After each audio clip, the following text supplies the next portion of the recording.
Om Namo Bhagavate Vasudevaya. Om Namo Bhagavate Vasudevaya. Om Namo Bhagavate Vasudevaya. Om Namo Bhagavate Vasudevaya. Om Namo Bhagavate Vasudevaya. Om Namo Bhagavate Vasudevaya. We are reading from the 10th canto, chapter 20, the rainy season and autumn, text 8. Čteme ze Šrímad Bhagavatam z 80. kapitola 20 období dešťu a podzim ve Vrindávánu Soka 8.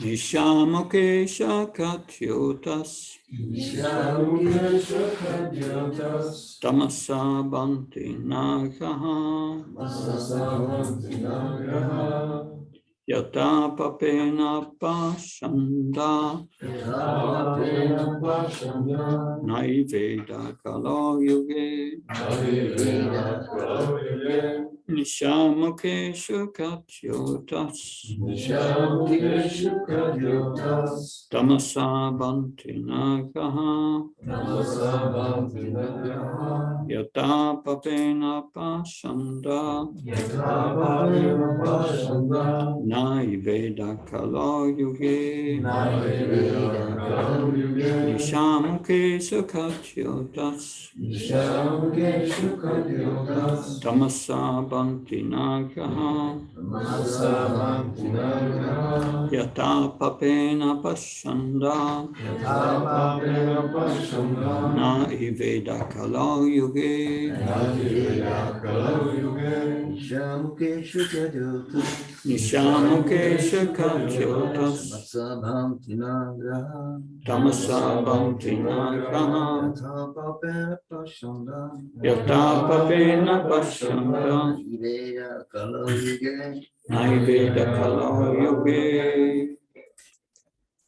Nishamukesha Katyotas Nishamukesha Katyotas Tamasa Bhanti Nagraha Tamasa Bhanti Nagaha Yatapapena Pashanda Yata Papena Pashanda Nahi Veda Kala Yuge Naiveda Kalo Yuge Mataji speak. Nishamukesha Katyotas Nishamukesha Katyotas Tamasa Bhanti Nagraha Tamasa Bhanti Nagaha Yatapapena Pashanda Yata Papena Pashanda Nahi Veda Kalo Yuge Naiveda Kalo Yuge. Follow translation. Nishamukeshu Nishamukesha během večerního somraku Kadyota světlušky Tamasa díky temnotě Bhanti svítí na ne Graha planety Yatha jako Pápena kvůli hříšným činnostem Pášanda ateistické doktríny Na a ne Hi jistě Veda Vedy Kalau Yuge ve věku Kali. Translation and purport by A.C. Bhaktivedanta Swami Srila Prabhupada ki. In the evening twilight during the rainy season, the darkness allowed the glowworms, but not the stars to shine forth. Just as in the age of Kali, the predominance of sinful activities allows the doctrines to be overshadow the true knowledge of the Vedas. Překlad. Temnota během večerního soumraku v období dešťů umožňovala světluškám, aby svítily místo hvězd. Tak jako ve věku Kali umožňuje převaha hříšných činností ateistickým doktrínám zastínit právě poznání Véd. Purport. Srila Prabhupada comments as follows. During the rainy season in the evening, there are many glowworms visible about the top of trees, hitter and titter, and they glitter just like lights. But the luminaries of the sky, the stars and the moon, are not visible. Similarly, in the age of Kali, persons who are atheists or miscreants become very prominently visible, whereas planets who are actually following the Vedic principles for spiritual emancipation are practically obscured. This age, Kali Yuga, is compared to the cloudy season of the living entities. In this age, real knowledge is covered by the influence of material advancement of civilization. The cheap mental speculators, atheists, and manufacturers of so-called religious principles becomes prominent, like the glowworms, whereas persons strictly follow the Vedic principles or scriptural injunctions become covered by the clouds of this age. People should learn to take advantage of the actual luminaries of the sky, the sun, the moon, the stars, instead of the glowworms' light. Actually, the glowworms cannot give any light in the darkness of night.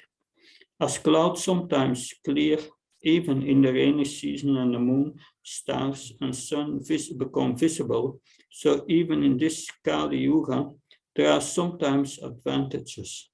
The Vedic movement of Lord Chaitanya, the distribution of the chanting of the Hare Krishna mantra, is understood in this way. People seriously anxious to find real life should take advantage of this movement instead of looking toward the so-called light of mental speculators and atheists. Význam. Šrila Prabhupáda to rozvádí. Citát. Během období dešťů je večer vidět mnoho světlušek, které poletují sem a tam v korunách stromů a září jako malá světýlka. Ale nebeská svítící tělesa, hvězdy a měsíc vidět nejsou. Podobně ve věku Kali zaujímají ateisté a neznabozi významná místa, zatímco lidé, kteří skutečně dodrží védské zásady duchovního osvobození, jsou prakticky neznámí. Současný věk Kali Yuga se přirovnává k zamračenému období živých bytostí. Skutečné poznání je v něm zahaleno vlivem hmotného civilizačního pokroku. Lacení mentální spekulanti, ateisté a tvůrci tzv. Náboženských zásad vystupují do popředí jako světlušky, zatímco osoby přísně následující védské zásady či pokyny písem jsou zahalené mraky tohoto věku. Lidé by se měli naučit, jak místo světla světlušek využívat skutečných svítících těles na nebi, slunce, měsíce a hvězd. Světlušky ve skutečnosti nemohou za temné noci poskytnout žádné světlo. Tak, jako se i v období dešťů obloha někdy vyjasní a měsíc, hvězdy a slunce jsou vidět, tak i tato Kali Yuga má někdy světlé okamžiky. Například je někdy slyšet o védském hnutí pána Chaitany, které šíří zpívání mantry Hare Krishna. Lidé, kteří mají vážný zájem najít pravé světlo, by místo pozorování světélek mentálních spekulantů a ateistů měli využít tohoto hnutí.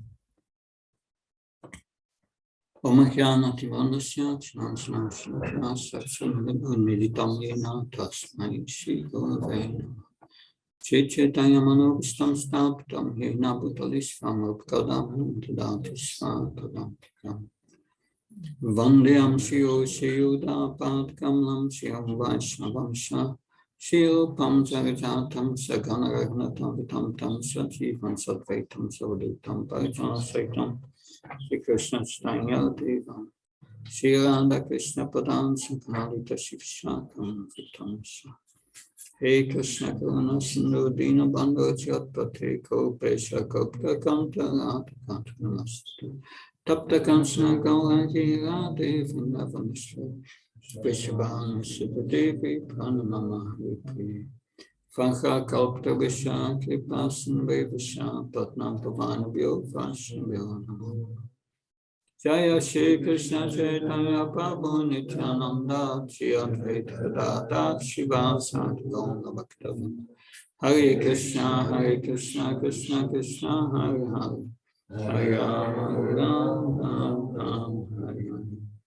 Namo Vishnupadaya Krishna Bhutale Srimate Bhaktivedanta Swami Namani Namaste Saraswati Devi Gaurvani Pachari Nirvise Srinivada Bhaskacharya Tasta Srila Prabhupada Ki Jai. So we have the same verse discussed in the light of the Bhagavad, verse 5. Stejný verš se diskutuje v knize Světlo Bhagavaty, veršovka 5.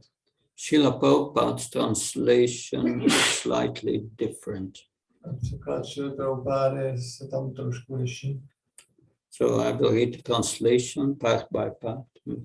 To budu postupně číst ten druhý překlad. The evening in the rainy sky is dark all around. Večer v období dešťu je velice temný. There is no sight of twinkling stars. Nejsou tam vidět třpitící se hvězdy. There is no sight of the pleasing moon. Není tam vidět krásný měsíc. They are covered by clouds. Jsou zakryty mraky. And the insignificant glowworms, A bezvýznamné světlušky, they become prominent in the absence of the luminaries in the open sky. se stanou prominentní, když ty svítící tělesa na nebi tam nejsou. Purport. Význam. As there are seasonal changes within a year, so there are changing ages in the duration of the manifest cosmic world. Stejně jako se mění roční období, tak se mění i různé věky v kosmickém projevu. So the changing ages are called yugas or periods. A ty měnící se věky, těm se říká yugy, věky. As there are three modes of nature, there are also various ages dominated by these three modes. Existují tři kvality hmotné přírody a ty různé věky jsou ovládány různými těmito kvalitami. The period dominated by the mode of goodness is called Satya Yuga. Věk ovládaný kvalitou dobra se nazývá Satya Yuga. The period of passion is called Treta Yuga. Období vášně se nazývá Treta Yuga. The period of mixed passion and ignorance is called Dvapara Yuga. Období smíšené vášně a dobra se nazývá, nevědomosti se nazývá Dvapara Yuga. And the period of darkness and ignorance, the last period is called Kali Yuga. Poslední období je období temnoty a nevědomosti a tomu se říká Kali Yuga. Kali Yuga or the age of quarrel. Kali Yuga neboli věk hádky. The word Kali means quarrel. Slovo Kali znamená hádka. Kali Yuga is compared to the rainy season Kali Yuga se přirovná k období dešťu. because many difficulties in life are experienced during this damp season. Protože v tomto vlhkém ročním období se objevuje mnoho potíží v životě. In Kali Yuga there is dearth of proper guidance, shortage of proper guidance. V Kali Yuze schází správné vedení. One may take guidance in the evening from stars and moon. Někdo může se řídit v noci podle měsíce a hvězd. But in the rainy season, the light of guidance comes from insignificant glowworms. Ale v tom období dešťu to světlo, které vede lidi, pochází od bezvýznamných světlušek. The real light in life is the Vedic knowledge. Skutečné světlo v životě je védské poznání. Bhagavad Gita affirms that the purpose of the Vedas is to know the all-powerful personality of Godhead. Bhagavad Gita říká, že cílem života je poznat všemocnou osobnost božství. But in Kali Yuga there are quarrels. Ale v Kali Yuze jsou hádky. Quarrels even over the point of the existence of Godhead. Hádky dokonce i o tom, jestli vůbec Bůh existuje. In the godless civilization of the age of quarrel, There are countless religious societies. V bezbožné civilizaci věku hádek existuje mnoho různých náboženských organizací. Religious society who are trying to banish God from religion. Náboženské společnosti, které se pokouší vytlačit Boha z náboženství. Glowworms want to be prominent in the absence of the sun and the stars. Světušky chtějí převládat, když tam chybí měsíc a hvězdy. And these smaller groups following various religious conceptions Tyto různé skupiny, které následují různé náboženské pojetí, they are like glowworms.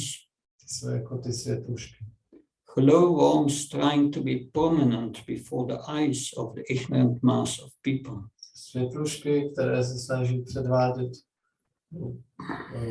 prostě vládnout před očima nevědomých lidí.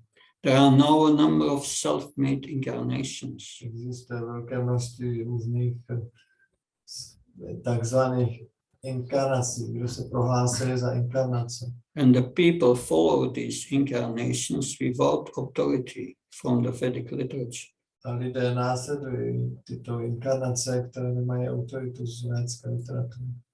There is regular competition between one incarnation group and another.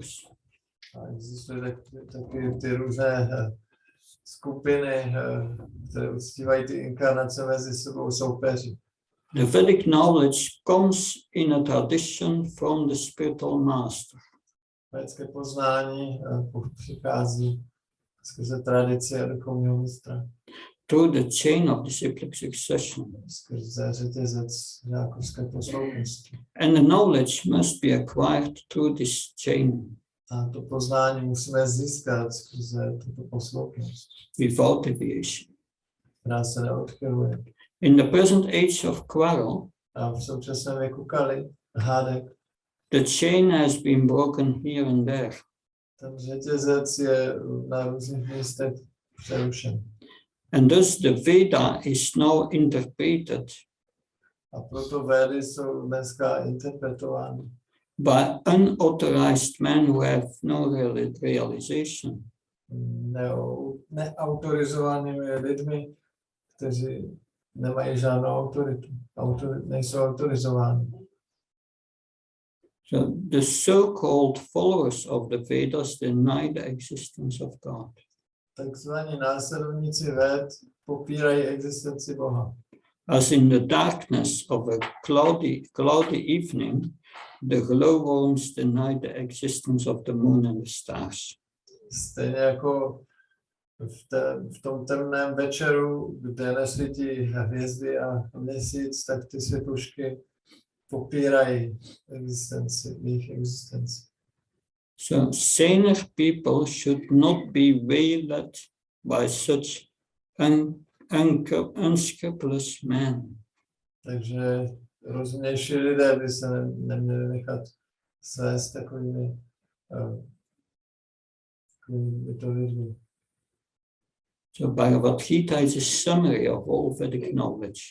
Bhagavad Gita je shrnutí veškerého védského poznání. Because it is spoken by the same personality of Godhead. Protože byla vyslovená nejvyšší osobností božství. The personality of Godhead who imparted the Vedic knowledge into the heart of Brahma. Osobností božství, která sdělila védské poznání do srdce Pana Brahmy. Who was the first created being in the universe. Který byl první stvořenou bytostí ve vesmíru. Srimad Bhagavatam was especially spoken Srimad Bhagavatam byl specificky vysloven for the guidance of the people of this age, proto, aby dával vedení lidem tohoto věku, which is darkened by the cloud of ignorance. který je zastřený mrakem nevědomosti. We have also a short comment by Srila Vishwanath Chakravarti Thakur on this verse. Taky tento verš krátce komentuje Srila Vishwanath Chakravarti Thakur. In this verse, Pashanda means A on říká, v tomto verši slovo Pashanda znamená Pashanda Shastra. a Shanda Shastra. atheistic doctrines. To znamená ateistické učení. Fireflies shine forth in the evening twilight. Světlušky září při večerním soumraku, But not the twinkling stars and planets. ale planety a hvězdy nejsou vidět. Similarly, in the age of Kali, atheistic scriptures become prominent. Podobně ve věku Kali se stanou prominentní ateistická písma. This verse also uses a negative example. Verš takový používá negativní příklad. So people in this age, they have great difficulty of establishing the goal of life. Takže lidé v současném věku mají velké potíže, aby určili, co je cílem života. Because there are so many doctrines and beliefs Že existuje tolik doktrín a různých druhů víry, with their philosophies, které mají své filozofie. socialism, communism, and so on, and many other. Máme komunismus, socialismus a mnoho dalších. Impersonalism, Internacionalismus. so they all want God out of the picture. Tak ti to všichni chtějí vytlačit Boha. But fortunately, their philosophies are not very deep. Ale naštěstí jejich filozofie nejsou moc hluboké. The Vaishnava philosophy, like we find in Bhagavad Gita, Srimad Bhagavatam is the deepest philosophy. A vaishnavská filozofie, kterou najdeme v Bhagavad Gita, Srimad Bhagavatam, je ta nejhlubší filozofie. That because there is a need for understanding our situation in this world. Takže tady je potřeba, aby jsme pochopili naši situaci v tomhle světě. One of the questions that comes up, why bad things happen to good people? Někdy se lidé ptají, proč se špatné věci dějí dobrým lidem. There is no religious system that can explain that unless one comes to the point of explaining the law of karma. Žádný náboženství tuhle otázku nedokáže zodpovědět, pokud nevezmeme v úvahu zákon karmy. The law of karma in combination with samsara, the cycle of birth and death. Zákon karmy v kombinaci se samsárou, koloběhem rození světa. Explains how we ourselves are the architect of our own suffering in this world. Tohle všechno vysvětluje, že my sami jsme vlastně strůjci našeho utrpení, našeho osudu. So that is explained in Bhagavad Gita. Tohle je vysvětleno v Bhagavad Gita. That is interesting when Krishna says in Bhagavad Gita, Nadate kerchit papam nacheva sukritam vibhu. That should be 5:15.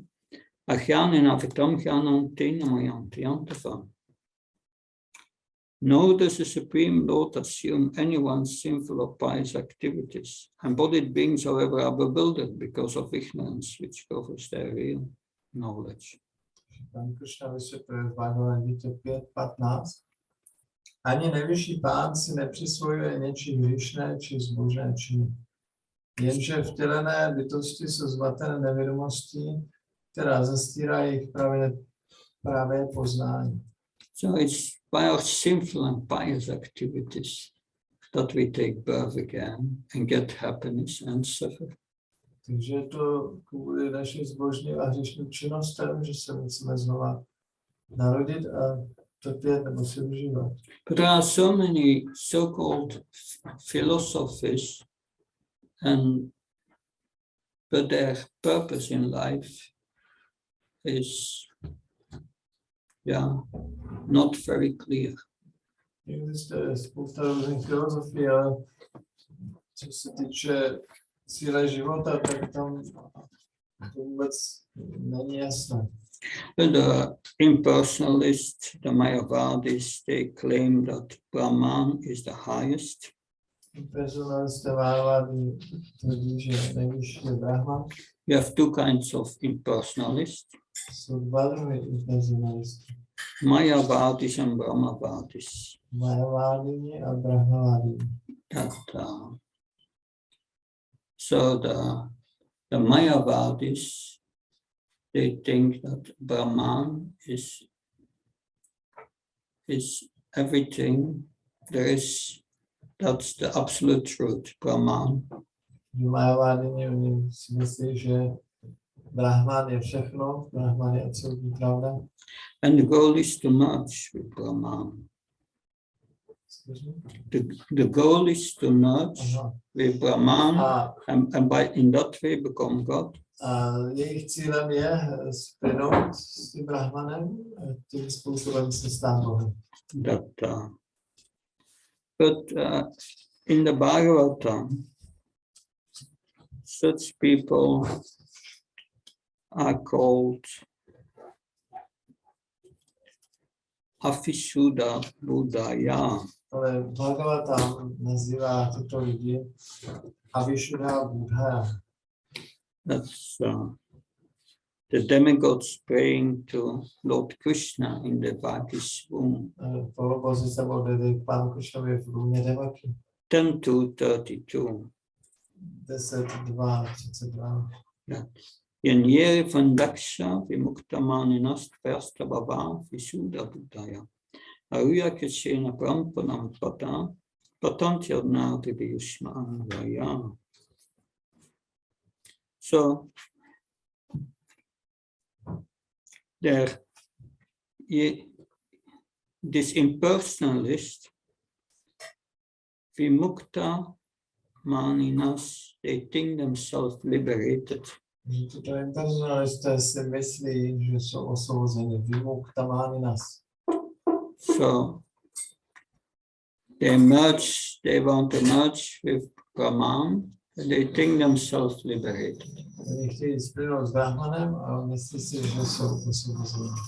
They think that attaining Brahman is liberation. Myslí si, že dosáhnout Brahmanu je osvobození. But they are mistaken. Ale mylí se.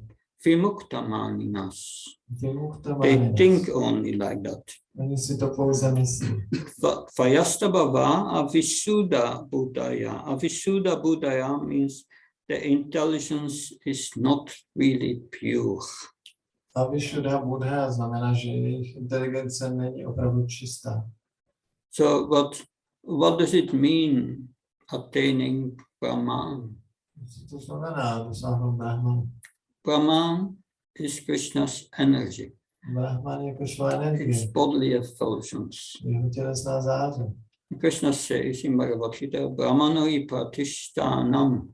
Brahman depends on me. Bhagavad Gita Krishna říká Brahmanohi pratishtaham. Brahman závisí na mě. And Krishna says also in Bhagavad Gita, nothing can excels me, nothing is greater. A taky Krishna říká Bhagavad Gita, nic mě nepřekonává, nic není většího než jsem já. So this is the Brahma Bhuta platform. Toto je úroveň Brahma Bhuta. When one becomes prasanatma, peaceful, Kdy osoba je prasanatma, je klidná, nashoshtina kankshati, one does not hunger for anything, po ničem netouží or does not lament, a nenaříká, no material desires. nemá už žádné hmotné touhy. But still they have material desires. Přesto oni mají hmotné touhy. They want to become one with Brahman Chtějí se stát jedním s Brahmanem, and become God. stát se Bohem. That's quite a material desire. To je docela slušná hmotná touha. But even if they attain Brahman, No, i když toho brahmanu dosáhnou, Srila Prabhupada says they are like Sputniks. Prabhupada je přirovnává ke Sputniku. It goes up, it goes around the earth, but finally it will have to come back to the earth. Ten Sputnik vylítne nahoru, párkrát to obletí planetu a pak nakonec musí stejně spadnout zase dolů. So they merge with Brahman and it feels really good, no suffering anymore, peace, extreme peace. Takže oni dosáhnou toho brahmanu a chvíli to vypadá velice dobře, je tam velice úžasný klid. But the problem is, Krishna explains in Bhagavad Gita, the soul must be attached to something. Ale problém je, jak Krishna vysvětluje v Bhagavad Gita, duše musí být k něčemu připoutaná. The soul is active, means creating attachment. Duše je aktivní, to znamená, že vytváří připoutanost. Either we create attachment to Krishna or to this world. Buď se připoutáme k Krishnovi nebo k tomuhle světu. So it's normal to have desires. Takže to je normální mít touhy. So they are for millions of years there in the Brahmajyoti and feel it's good, peaceful. Takže jsou po miliony let zůstanou v tom Brahmajyoti, je to pěkné, je tam klid. But there's nothing to do. Ale není tam co dělat. It becomes boring. Stane se to nuda. And therefore, finally, they come back to this earth. Proto nakonec se vrátí zase na zem. So it's a false philosophy Takže je to falešná filozofie. because it's not self-realization. Takže to není seberealizace. Self-realization means knowing who we are. Seberealizace znamená poznat, kdo jsme. They have realized one part. I'm not this body. Oni zrealizovali jenom jednu část, že já nejsem tohle tělo. I'm spirit Brahman. Já jsem duše, Brahman. But they did not realize who they are. Ale nezrealizovali, kdo jsou. Mama Vamsechi Veloke, Krishna says, they are a part and parcel of me. We are a part of Krishna. Krishna říká, mama je vášho Jiva, my jsme částečky Krishna. And the natural spiritual attachment of the soul is to be attached to Krishna. Přirozená duchovní připoutanost té duše je být připoutaná k Krishnovi. Gopi Bhaktu Kamano Dasana Dasana Das. Lord Chaitanya said, we are the servant of the servant of the servant of the lover of the gopis, Krishna. Tam Chaitanya říká, že jsme služebníka, milovníka Gopi, Krishna. So they are misleading people. Že oni svádějí lidi. They are missing the point completely. Úplně jim uniká ten celý bod. But they are very prominent in Kali Yuga. Ale v Kaliuze oni velice převládají. And it's not only in India you find it impersonalists. A tyhle impersonalisty nenacházíte pouze v Indii. The scientists are also mostly impersonalists. Například vědci jsou také většinou impersonalisté. Got out of the picture. Dejte Boha pryč. In 2002, I attended a meeting of ISKCON Communication Europe's in Villaggia Hare Krishna in Bergamo, Italy. V roce 2002 jsem navštívil nějaký meeting komunikační komise ISKCONu v Itálii, v Villaggia Hare Krishna. And there we had a representative of the Vatican who came to speak. Nějaký mezinárodnický dialog, přišel tam reprezentant Vatikánu. He was from Indian origin, Indian Christian. On byl vlastně z Indie a byl křesťan. His name was Monsignor Machado. To se jmenoval.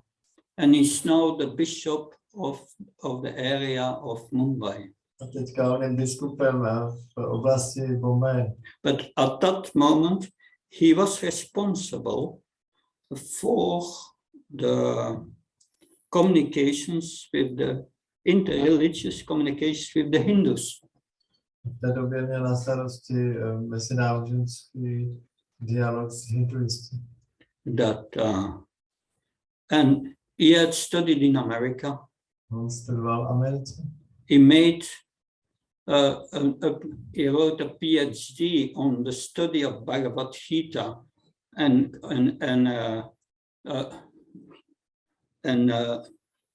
discredited completely Bhagavad Gita. He tried. On psal vlastně tu dizertační práci na univerzitě ohledně studia, to bylo téma studium Bhagavad Gita a on se pokusil v té dizertační práci úplně Bhagavad Gita diskreditovat. But the devotees were asking him a question. A odeni se ho zeptali na otázku. I've myself been for many years a Catholic and I was shocked by his answer, really. Já jsem byl mnoho let dříve katolikem a ta jeho odpověď mě doslova šokovala. They asked him, what form of God does the Roman Catholic Church accept? What form of God? Odeni se ho zeptali, jakou formu Boha přijímá katolická církev. And he said, we accept the glowing light that Moses saw on the mountain. A on odpověděl, no, my ho přijímáme, že to je to zářící světlo, které viděl Mojžíš na té hoře. Glowing light, the Brahman light. Zářící světlo, záře Brahman.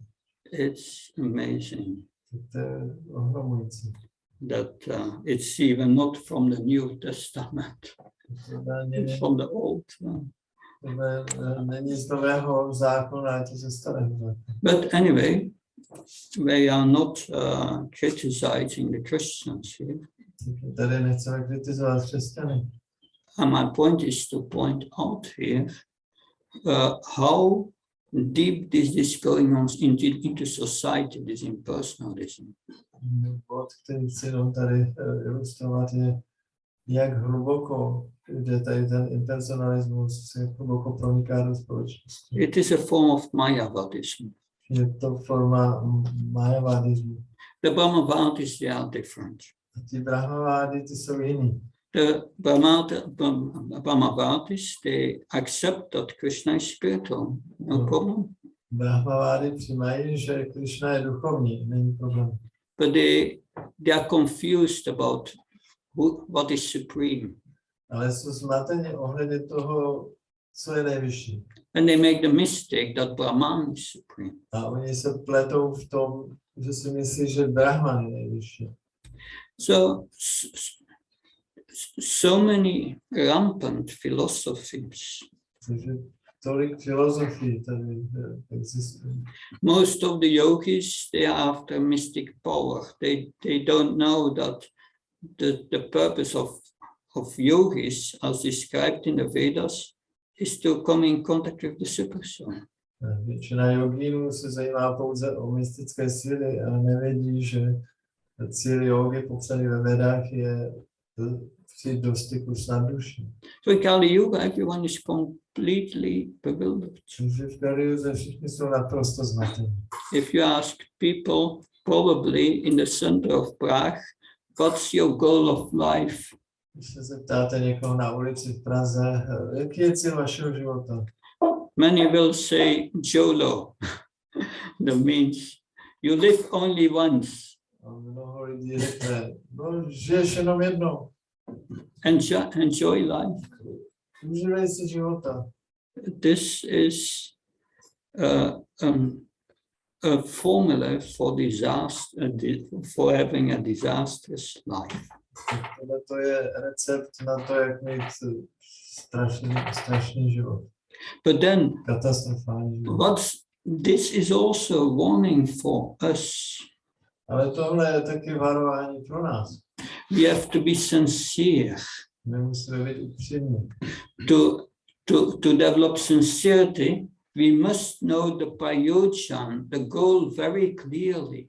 Abychom rozvinuli upřímnost, tak musíme velice jasně znát prayojanu, nebo cíl. And understand the abhideya, the method to understand that goal. A taky pochopit abhideju, nebo metodu, jak ten cíl poznat. And the goal is, and the means to attain it is pure devotional service. Ten prostředek, jak to dosáhnout, je čistá oddaná služba.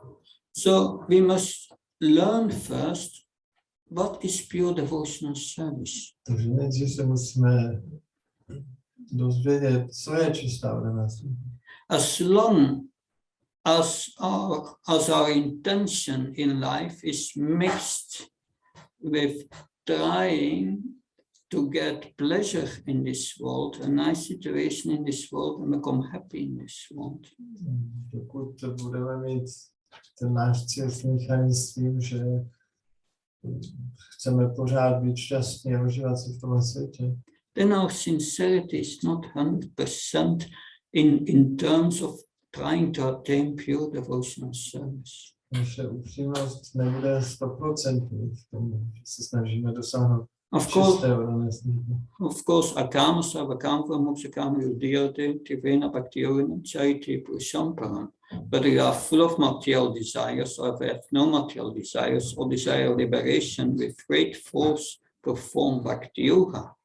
Samozřejmě tady ten verš říká Akama Sarvakama, ať už máš spoustu hmotných tužeb, nemáš žádné, nebo chceš osvobození, měl bys vždycky vykonat bhakti yogu. Although that is true, we must know our position. Ačkoliv tohle platí, tak bychom měli znát naši pozici. Okay, I have material desires and I'm honest with it. Dobře, mám hmotné touhy, přiznávám to. But the goal is to give them up and do everything to give them up. Ale And then come to the platform of pure devotional service. cíl je vzdát se jich, udělat všechno, co je v našich silách, aby jsme se jich vzdali a přišli na úroveň čisté oddané služby. Therefore, we have to hear constantly what's pure devotional service. Proto musíme neustále naslouchat o tom, co je čistá oddaná služba. And accept and reject what's necessary to attain that goal. A přijmout to, co je potřeba k dosažení toho cíle a odmítat, co k němu nevede. And it may be a gradual process, that's right. To je v pořádku, to je postupný proces. But we should never forget that's the goal. Ale nikdy bychom neměli zapomenout, co je ten cíl. So that's also a warning for us. Takže tohle je zároveň i varování pro nás. Because sometimes we may hear some preaching which is deviating from that goal of pure devotion.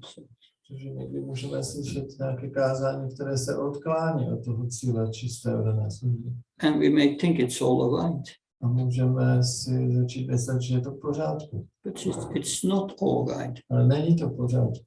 These hello worms explained here in this verse are in society as general.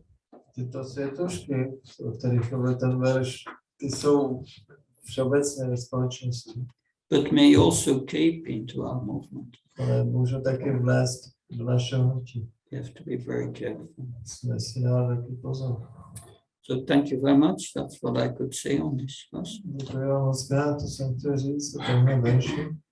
Any comments? Nějaký komentář?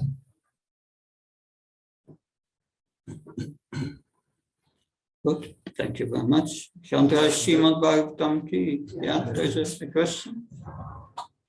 Okay. It's like always looking for an impersonal interpretation in Bhagavad Gita, like different scholars and teachers. Yeah, that's Proč různí učenci pořád hledají nějaké neosobní vysvětlení Bhagavad Gita? We have here one Sanskrit professor. He's a friend of ISKCON. Teď jsme tady měli jednoho hosta, přítele ISKCONu, profesor sanskritu. And he's teaching Sanskrit in different centers around the world, like, you know, agenda. A on učí sanskrit v různých centrech po světě. So he tried to explain each word in Bhagavad Gita, I mean, according to the roots of Sanskrit, the grammar. Vám vysvětloval jako významy slov podle těch kořenů slov z sanskritské gramatiky. And it was proper. I mean, it's according to the. Bylo to jako správně podle toho. But then he tried to give the meaning of 12 cantos of Bhagavad Gita. Potom se pokoušel vysvětlit 12 kapitol. And then he said one sentence. Krishna says, I'm not saying this to criticize him, just to illustrate. Já to neříkám jako, abych ho kritizoval, no, abych to tady ilustroval. He said, Krishna says that you can worship his personal form or impersonal, but the main is bhakti. A on řekl potom jednu takovou větu, říkal, že Krishna tady říká, že můžete uctívat jeho osobní podobu nebo neosobní, ale stejně nejhlavnější je bhakti. And that commenting on the first verses of the 12 cantos. Prostě komentoval ty první verše 12. kapitoly. And then he skipped completely the second part where Krishna says, but that one should worship my personal form and that the other one is troublesome. Yeah. A potom úplně přeskočil tu část, kde Krishna mluví o tom, že byste měli uctívat moji osobní podobu, protože to neosobní uctívání je obtížné. And then immediately jumped into these qualities in 12 cantos. A potom hned přeskočil na ty vlastnosti udaných nás. Which can be also for impersonalists or anybody with good qualities. Ty vlastnosti se můžou vztahovat na všechny. So it illustrates what you said in the lecture also. Úplně ilustruje to, co jste říkal v lekci. So if you can add to that, even pious people, and they friends of devotees. This is not inimical. He appreciates Prabhupada and Krishna.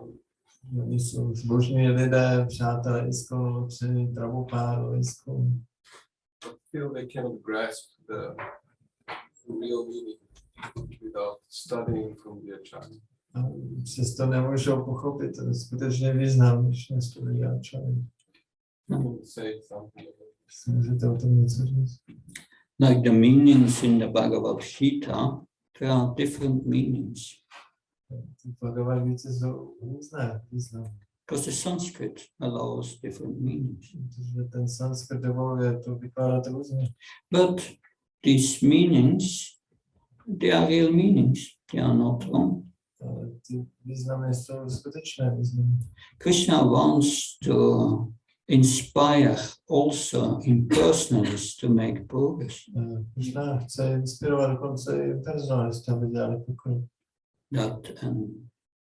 Therefore there are different meanings. Proto tam jsou různé významy. But to understand Bhagavad Gita Aby jsme pochopili Bhagavad Gita and to come to the right meaning, a přišli k tomu správnému významu, one must be non-envious. musí to být nezávislý. One must be Krishna's devotee. Musí být oddaný Krishna. Because the real meaning is confidential. Protože ten skutečný význam je důvěrný. Krishna does not want anyone who is not qualified to touch the confidential part of the Vedas. Krishna nechce, aby někdo, kdo není oddaný, se dostal důvěrné části věd.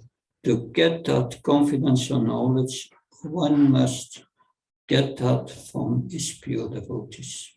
Aby někdo se dostal k tomu důvěrnému významu, tak ho musí obdržet od čistých oddaných. So this way of different interpretations which are possible, and they are also protecting the confidential part of the Vedas. Takže ta možnost těch různých významů, když se dá vykládat různě, vlastně ochraňuje ten důvěrný význam věd. But whatever incomplete interpretations one makes of in the Bhagavad Gita, Jakkoliv neúplné interpretace, které někdo dělá v řadě Bhagavad Gita, one gets in trouble. vždycky se dostane do potíží. Because there is this is what Srila Prabhupada calls the quintessence of Bhagavad Gita. Existuje něco, co Srila Prabhupada nazýval hlavní podstatou Bhagavad Gita. one section is complementary to the other. Že to je celý jako jeden celek a ta jedna část se doplňuje, navazuje na tu druhou část. One can try to get to derive an impersonalist interpretation of Bhagavad Gita, Někdo se může pokoušet interpretovat Bhagavad Gita neosobně. but there are so many verses in Bhagavad Gita where Krishna directly says that those who think that I'm an ordinary person, they are mudas, avajanti, mamuda, manusamtana, vashuta. Ale potom v Bhagavad Gita je spousta veršů, kde Krishna říká různé věci jako avajanti, mamuda, ti, kdo myslí, že jsem avajanti, mamuda. Že kdo si myslí, že jsem obyčejná osoba, tak jsou mudhové. And in the 12th chapter, Krishna says clearly, Klesho Dikdashtasam Abhyakshakta Shaitan, when we worship the impersonal, it's troublesome. The worship of the personal, my personal form is higher. It says it clearly. A 12. kapitole jasně říká, že uctívání mojí osobní podoby je vyšší a uctívání neosobního je obtížné. And there's one verse where Krishna says in Bhagavad Gita, those impersonalists who are worshipping me, my impersonal form, it's not proper. A v jednom verši Krishna říká, že to neosobní uctívání není správné. So, and that's a direct meaning. Takže toto je přímý význam. So if they give a false interpretation to one verse, they have by word jugglery to give other interpretations to other verses, which and the quintessence, the logical contact or the logical line of thought is gone. Takže když oni vlastně překroutí a nějak špatně vysvětlí jeden verš, tak potom musí přikročit k tomu, že začnou slovním žonglováním se slovy, musí vysvětlit, překroutit i ty ostatní verše. Je to celé velice komplikované a dojde k tomu, že vlastně ta logická linie celé Bhagavad Gita je ztracena. Therefore, when John Lennon asked Srila Prabhupada in Tittenhorst, there are so many translations from Bhagavad Gita already. What's the need of another one? John Lennon se zeptal Srila Prabhupády, existuje tolik překladů Bhagavad Gita, jaká je potřeba udělat další překlad. Srila Prabhupada replied, these are all interpretations of Bhagavad Gita, but I'm presenting Bhagavad Gita as it is. Srila Prabhupada odpověděl, no tam to jsou všechno interpretace Bhagavad Gita, ale já překládám Bhagavad Gita taková, jaká je. Because Srila Prabhupada had realized Bhagavad Gita. Srila Prabhupada zrealizoval Bhagavad Gita. Had direct contact with Krishna. On měl přímý kontakt s Krishnou. Krishna gave him the purpose. Krishna mu diktoval ty výklady. And but for that one must be realized in the disciplic succession, and then one gets that confidential knowledge. Aby to mohli dělat, tak musí být realizovaný, musí být v té žákovské posloupnosti a mít té realizace. Because these impersonalists, they make the whole Bhagavad Gita in an object for the jnanis, for those who are after knowledge and logic, nyaya. Imperialisté se snaží vlastně z Bhagavad Gita udělat objekt pro ty gňáni a ty lidi, co se zabývají nyájou, logikou. But Bhagavad Gita cannot be understood by logic. The absolute truth cannot be understood by logic. Ale Bhagavad Gita a absolutní pravda nemohou být pochopeny logikou. The absolute truth is revealed through the heart. Absolutní pravda je vyjevena skrze srdce. Tadami Buddhi Yogantam. Drámy Buddhi Yogantam. And that's, yeah. Anyway, a few comments. Pár komentářů. But it's important for all of us to understand. Je to důležité pro nás všechny, aby jsme to chápali. Thank you very much. Děkuji moc krát.